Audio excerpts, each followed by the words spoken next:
Hello everybody, welcome to my latest back catalogue review. This is on Kena Bridge of Spirits, and Kena, you really did fool us.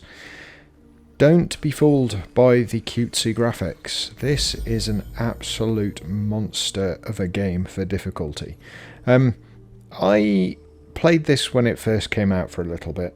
Really struggled because I'm not the best at the Dark Souls style gameplay. Thought that it was just me, put it in the lowest difficulty mode, called story mode, and still struggled like mad. Now we'll get into that shortly, but first and foremost, this is a third-person adventure game.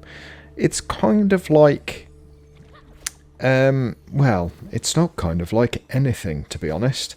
The premise is you are a spirit caller, and you befriend these things called the Rot. Now, it sounds absolutely disgusting, but they are little black, cutesy little creatures that you can see all around the floor around this platform. Yes, they are wearing stupid hats. No, I don't know why they're wearing stupid hats. And no, I don't know how to acquire those stupid hats. They just seem to get them. Maybe you can do it in a menu. I don't know. But it's an interesting premise, and to be honest, I kind of like it. It was one of the things that drew me to the game in the first place, because it was just that little bit different. It's one of those gameplay mechanics where you basically have up to 100 little helpers, and that's basically what they are. Little helpers. They help you fight, they help interact with levers and items on the floor, etc, etc. In some cases they also identify places of interest for you, and when I was recording this gameplay I didn't notice they were indicating a point of interest literally just on the right ahead, and I went straight past it. So that's just me. There they go, jumping at that wall. I got sidetracked by these guys and never went back. But never mind.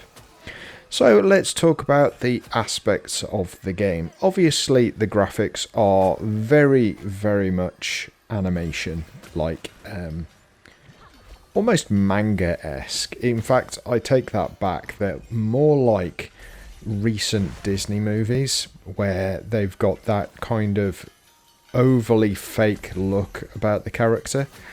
I do quite like it, and because of the way they've done it, it really does work.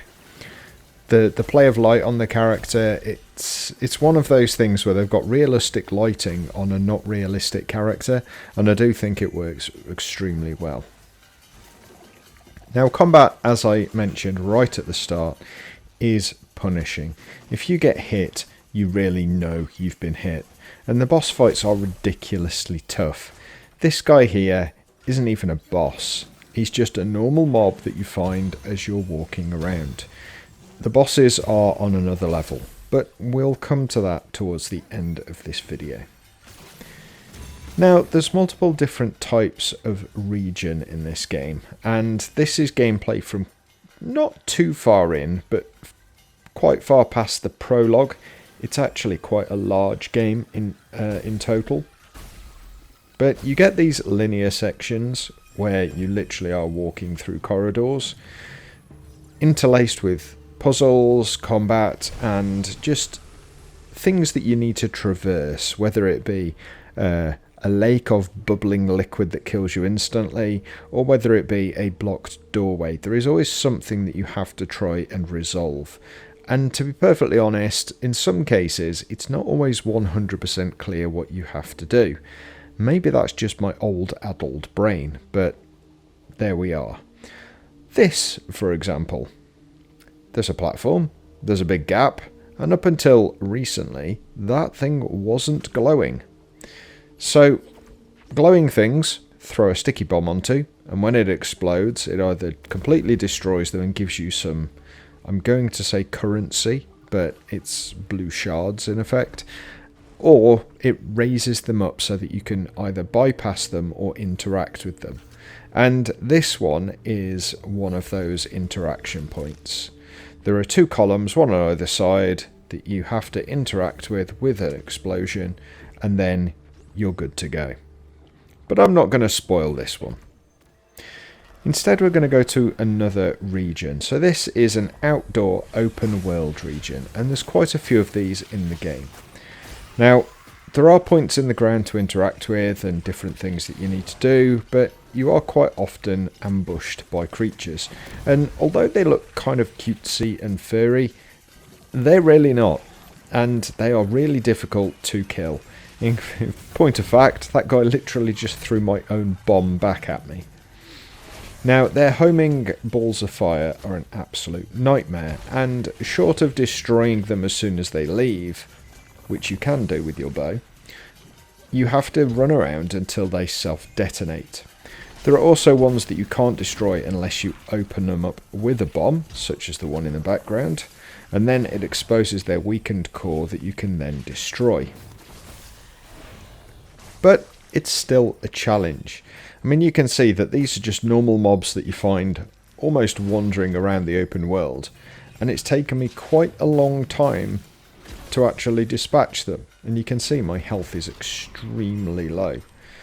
Now, luckily, I did manage to dispatch these guys, but again, no huge reward. This was just a random encounter, so it's not like in a boss fight where you get something given to you that's super special.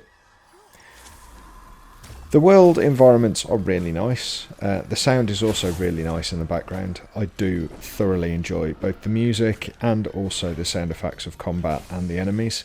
The rot also kind of giggle as they walk around sometimes, which is quite nice. And it does give a lived-in feel, I suppose. Now, as I said about interaction with the rot, they do perform tasks such as picking up this blue orb. Now, I hadn't played for a while when I repicked this up, so I couldn't quite remember what I needed to do. Point of fact, I needed to get the rot to drop the item on that there, and I was kind of ignoring the fact it said press square to move object. As soon as I found it, it opened up this section here. Now, these glowing balls need you to interact with the rot, but you can't do that unless you are very close to them. And what it does is it summons this spirit serpent that basically are the rot, but in serpent form, I'm going to say. It's a little bit confusing, but suffice to say, I really didn't use it to its actual potential there. Exploration is definitely something that you want to do in this game, because although you do have these random encounters all the time, there are also random locations that you want to try and get to as quickly as possible. Mainly because in some cases they'll give you a chest which unlocks an item, others it will be a new rot, and as I said, you can have 100 of those at a time. Now, what exactly having more of them does, I don't know, but I'm guessing it means you get more damage when they attack enemies, or more abilities or something along those lines. I'm not entirely sure, but it sounds like you probably do, or it seems like you probably do get more damage the more you have. So what you're looking for when you are trying to find a rot is one of these patches on the floor. Activate it by putting a shield pulse up and then collect it, and there you go, one of the cutesy little rot that is pretty much your base attack, apart from your staff and bow, of course. Now, I said that there's multiple different locations. Let's have a look at one of the boss fights. This is where things get ridiculous.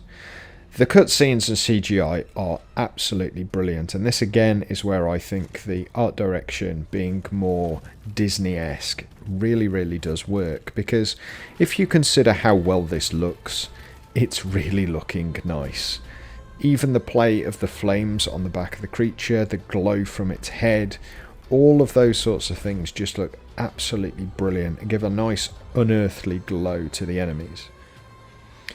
Speaking of unearthly glows, that's what you do when you get hit by this thing. So I had full health when I started this fight, This is in story mode, remember? This is on the easiest difficulty that says if you want to focus on the story and not the combat.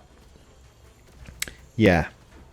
One hit took my health down by almost a quarter. Not good. You don't have any way of healing either. Oh, a second hit and a third hit, and I'm under half health. This is not good. Again, you need to learn what the enemy needs to do. So it's very much Dark Souls in as far as they've got a ridiculous amount of health, and you need to learn the attack moves that you need to perform to be able to survive and kill the guy. Now, I'm not going to spoil it, and I'm not actually going to show you what you need to do. Suffice it to say, I'm almost on the right track, but not quite there. I haven't beaten this boss, I have to say, because it is ridiculous what you end up needing to do. And the fact that he hits so hard.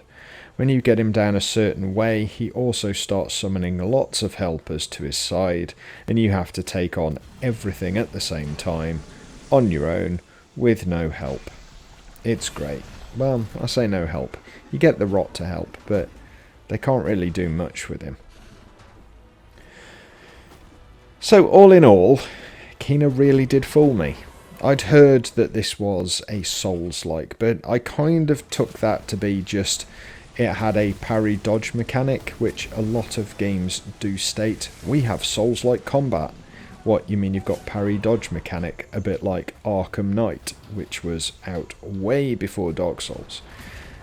I personally think this is Souls-like in as far as it's ridiculously hard. And I don't think it's too much to say that that is the case, because even when you do manage to get these bosses down halfway, they have second stages.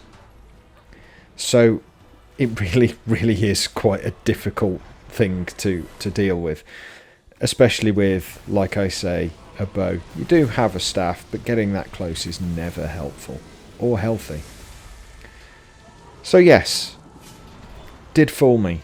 It's extremely difficult combat, really nice visuals, very satisfying when you do defeat a boss, so I guess that's the Souls-like connection as well. But I would say that if you don't like difficult games, then this is probably not going to be one for you. Like I say, don't let the cutesy graphics fool you. This is not an easy ride, and definitely not a Disney-style fun interaction. But if you want something that's really satisfying, but you're not that worried about what you could call childlike graphics, then this definitely has got something for you. I am going to basically leave it there. It's definitely a very good game. Not for everyone. Probably not for me. I'll probably never complete it. But it is a masterclass of what it does. So, thank you very much for watching, guys. I really do appreciate your views. I do appreciate your time. And, yeah, I look forward to seeing you for my next video very soon. You all take care. Bye for now. And I'll leave you with my final bow.